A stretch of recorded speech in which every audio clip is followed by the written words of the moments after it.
तो ये हूँ मैं, प्रिया, जिसे घूमने का बहुत शौक है। जॉब छोड़ने के बाद मैंने ब्लॉगिंग शुरू की और ये है मेरी सिस्टर पायल, जो कि आज इस ब्लॉग में मेरी पार्टनर बनने वाली है। इस वीडियो के पहले पार्ट में हमने आपको अलाई मीनार के बारे में, अलाउद्दीन खिलजी के इतिहास के बारे में और उनकी कब्र के बारे में भी बात की। इसी के अलावा हमने आपको इल्तुतमिश का इतिहास में क्या अहमियत है इसके बारे में भी बताया। अगर आपने वो वीडियो नहीं देखी तो आप आई बटन पे क्लिक करके वहाँ पे जा सकते हैं। मगर आज की इस वीडियो में हम बात करने वाले हैं कुतुब मीनार के बारे में, जो कुतुब मीनार को विष्णु स्तंभ से जोड़ा जाता है।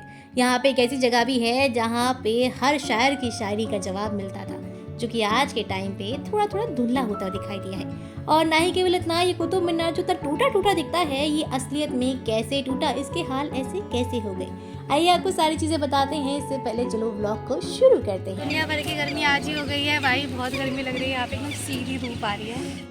तो आइए चलते हैं अब हम कुआत उल इस्लाम मस्जिद, जो कि कुतुब मीनार के पास ही है, जिसे कुतुबुद्दीन ने बनवाया था और ये बनी थी 1192-1316, जिसे आगे जाके इल्तुतमिश और अलाउद्दीन ने बड़ा करवाने की भी कोशिश की। आइए अब चलते हैं कुआत उल इस्लाम मस्जिद में।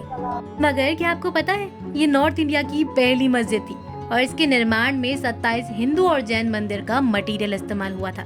इतिहास के एक पन्ने में ये भी कहा गया है कि यहाँ पे पहले 27 हिंदू और जैन मंदिर थे, जिनको पहले तोड़ा गया ताकि यहाँ पे जो है एक भव्य विष्णु मंदिर का निर्माण हो सके।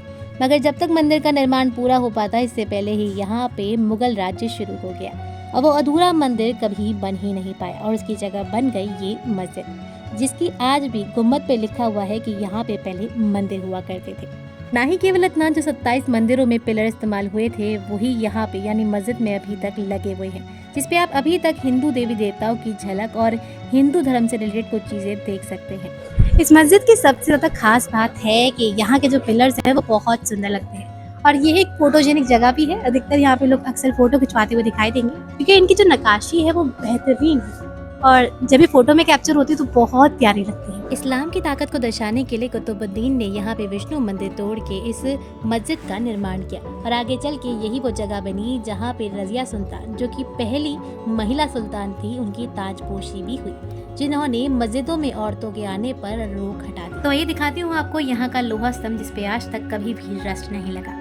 आप जो देख रहे हो वो है लोहा स्तंभ और ये जो है इस मस्जिद का बहुत ही अहम हिस्सा है। इस स्तंभ के ऊपर एक संस्कृत में एक कोट लिखा है, जिसे जब डिकोड किया गया तो पता चला कि जो स्तंभ है उसे चंद्रगुप्त सेकंड ने बनवाया था और ये एक 6 टन का स्तंभ, जिसे लाया गया था उदयगिरी की एक गुफा से, जो कि आज के टाइम पे मध्य प्रदेश में, और वहाँ पे भी विष्णु के कई सारे स्कल्पचर्स आपको देखने को मिलने वाले हैं। मगर क्या कभी आपने सोचा है, कुतुब मीनार के ऊपर तो एक भी क्रैक नहीं है, मगर इसके आसपास की सारी चीजें, सारे मॉन्यूमेंट इतने ज्यादा टूटे टूटे क्यों हैं? और जब हमारे दादा परदादा कुतुब मीनार के ऊपर जा सकते हैं तो हम क्यों नहीं जा सकते? इसका ख्याल कभी आपके दिमाग में आया? आइए बताती हूँ आपको क्या है पूरा किस्सा। कुतुब मीनार ने एक बहुत ही बुरा वक्त भी फेस किया है। 1369 में यहाँ पे बिजली गिर गई और इसे रिपेयर करवाया था फिरोज शाह तुगलक ने।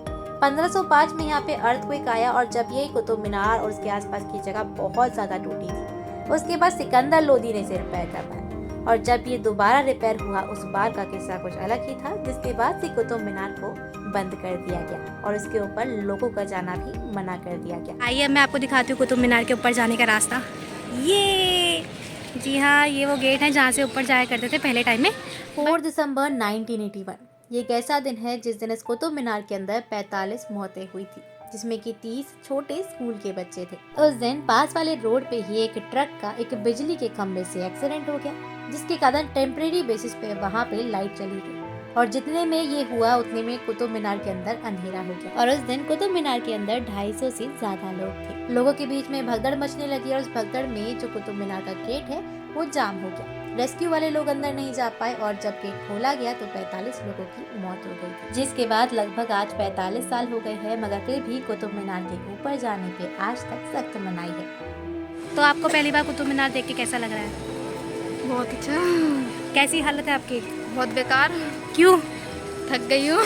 एक इंटरेस्टिंग फैक्ट जो कि मेरे फ्रेंड के पापा ने मुझे इस मीनार के बारे में बताया। कुछ लोग मानते हैं कुतुब मीनार विष्णु स्तंभ है और हिंदू धर्म के हिसाब से किसी भी भाई बहन को कुतुब मीनार के अंदर नहीं जाना चाहिए, क्योंकि कुतुब मीनार की 7 मंजिल है जो कि 7 फेरों को दर्शाता है, यानी भाई बहन की शादी को।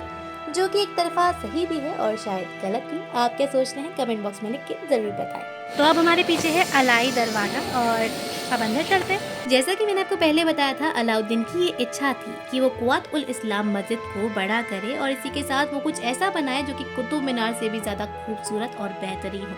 तो उसने निर्माण करवाया था अलाई दरवाजे का, और ये जो है इस्लामिक आर्किटेक्चर को रिप्रेजेंट करता हुआ पहला ऐसा परफेक्ट गुम्बद है जिसके लिए आज तक अलाउद्दीन खिलजी को याद किया जाता है, जो कि 1311 में बनवाया गया था। और ये साउथ साइड था मस्जिद के, मगर वो ऐसी एक नहीं बल्कि 4 बनवाना चाहता था चारों डायरेक्शंस के लिए, मगर उससे पहले ही उनका देहांत हो गया।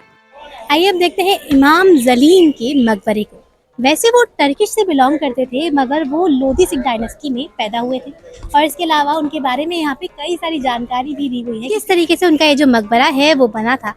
अब आइए देखते हैं अंदर से और क्या है उनकी कहानी, आइए आपको बताते हैं। मैंने बताया था ना, जहाँ पे हर शायरी का जवाब मिलता है, ये वही मकबरा है जहाँ पे अक्सर लोग अपनी अधूरी शायरियों को इन खिड़कियों में फंसा के जाया करते थे, और जिसके पास भी उसका जवाब होता था वो शायरी को पूरा कर देता और वहीं पे उस पेपर को फंसा देता।